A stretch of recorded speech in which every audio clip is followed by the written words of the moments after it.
جہاں تک اس کا تعلق ہے کہ سلسلہ نقشبندیہ اویسیہ کے بارے میں کچھ کہیں تو دیکھو بھائی، اویسیہ سلسلہ ہے، اس کا انکار نہیں ہے۔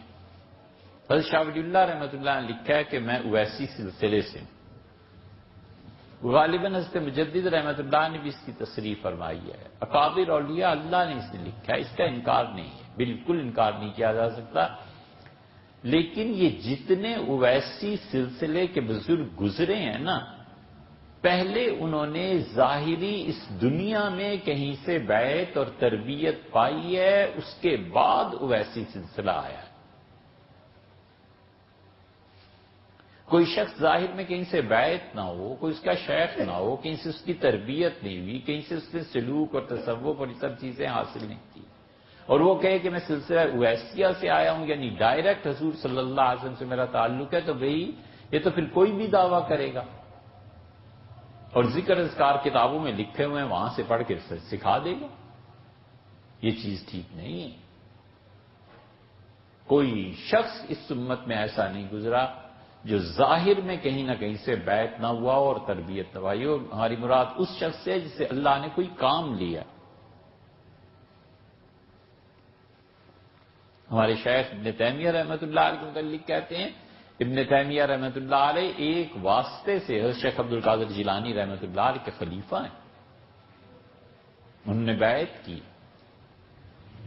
خدا کرے کبھی آئرلینڈ میں جانے کا موقع ملے تو وہاں ہم نے کتاب دیکھی تھی، وہ مل نہیں رہی، ایک رسائل تھے، اس میں شیخ کی ایک چیز آ گئی ہے، وہ کوئی وہاں جائے اور وہاں سے لائے، عربوں نے اسے چھپا دیا ہے، وجہ اس کی جانتے یہ بھی ہیں، لیکن چونکہ تصوف کے بنیادی طور پہ خلاف ہیں نا، اور پڑھے لکھے تو ہیں نہیں، وگرنہ وہ کیوں نہیں لکھتے؟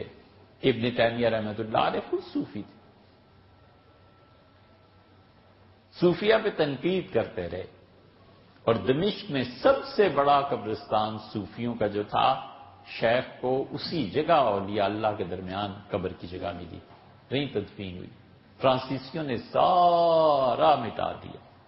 جب بلڈوزر چلنے شروع ہوئے، ہمارے شیخ وہاں ابوالحسن علی ندوی رحمۃ اللہ فرماتے تھے کہ جب فرانسیسیوں نے یونیورسٹی بنانے کے لیے اس قبرستان کو ختم کرنا شروع کیا تو شاہ سعود سعودیہ کے اس وقت شاہ تھے،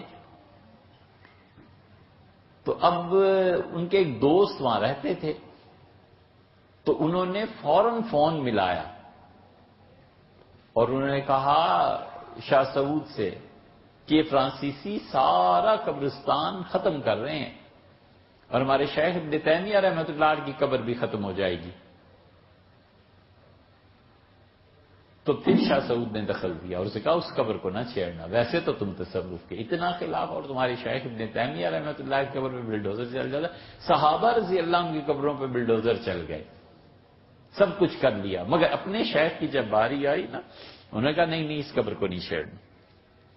اب تک شیخ کی قبر سے فیض ملتا ہے، اب تک شیخ ان جیسی قوی شخصیت اور روحانیت کا بادشاہ کون ہے جو شیخ کے علم اور ان کے جلال اور ان کی محبت کے سامنے پگھل نہ جائے؟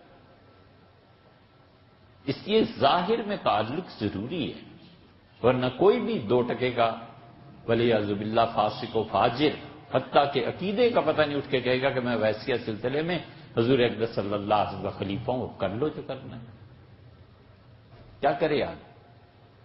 اسی لیے یاد رکھنا چاہیے، حضرت گنگوئی رحمۃ اللہ علیہ فرماتے تھے کہ دلی کے زندوں میں اتنا کچھ نہیں رہا جتنا دلی میں مرے ہوئے بزرگوں کی قبروں میں ہے، لیکن کیا کریں تربیت کے لیے زندے کے پاس جانا پڑتا ہے۔ اور حضرت مجدد رحمۃ اللہ نے نقل فرمایا مکتوبات میں، حضرت نے لکھا ہے کہ مردہ شیر سے زندہ بلی اچھی ہے۔ تو اس لیے اگر کوئی شخص ظاہر میں کہیں سے بیعت اور تعلق نہیں ہے، پھر وہ کہتا ہے سلسلہ ویسیہ سے، تو اس کی بات نہیں مانی جا سکتی، لیکن سلسلہ ضرور ہے، پہلے ظاہر میں، پھر اس کے بعد اگر دعویٰ کرتا ہے تو کوئی رجع۔ پھر یہ بات آپ نے لکھی ہے کہ ایسے مقامات ہیں، تو یہ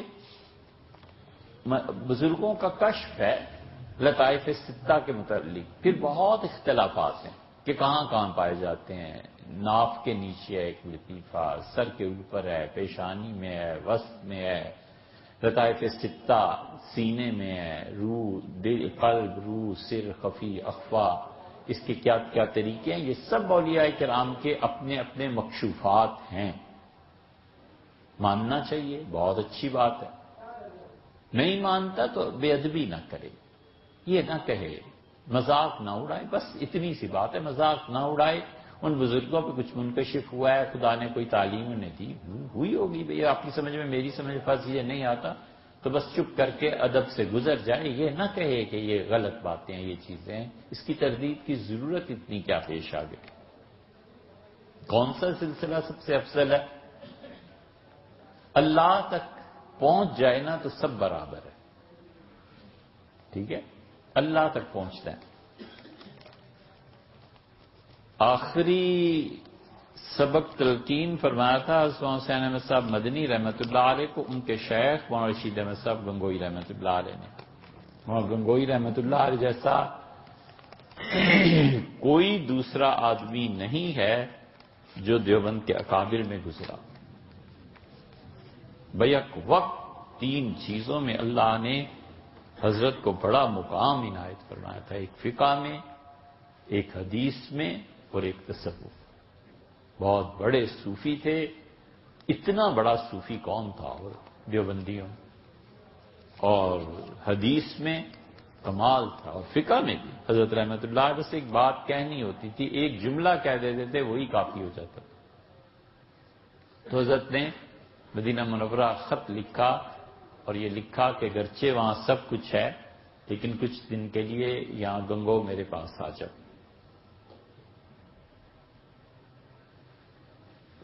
حضرت مدنی رحمۃ اللہ نے لکھا ہے نقش حیات میں کہ میں حاضر ہوا تو حضرت نے آخری مراقبہ تلقین فرمایا، مراقبہ ذات.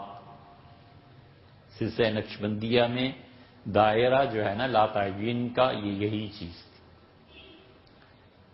اور پھر مجھے کچھ عرصے اپنے پاس رکھا اپنی خانقاہ میں، تو میں مراقبہ کرتا رہا. پھر مجھے اجازت مرمت فرمائی. پھر میں نے حضرت سے عرض کیا کہ مجھے سلسلہ نقشبندیہ کا طے کرنے کا، سلوک کا بہت شوق ہے، تو مجھے سلسلہ نقشبندیہ کے اسباق بھی دیں. تو حضرت رحمۃ اللہ نے مجھ سے فرمایا کہ جو مراقبہ میں نے تلقین کیا ہے نا، اسے کرو، اور اس میں مہارت ہونی چاہیے. یہ ایسی چیز ہے کہ پیر مرید سے بڑھ جائے اور مرید پیر سے بڑھ جائے. بس یہی بات ہے. جو سلسلہ بھی اللہ تک پہنچاتا ہے نا، وہ کوئی بھی ہو، کوئی تفاوت نہیں، کوئی فرق نہیں ہے. نقشبندی اچھے ہیں، چشتی زابری اچھے ہیں، قادری اچھے ہیں، سہروردی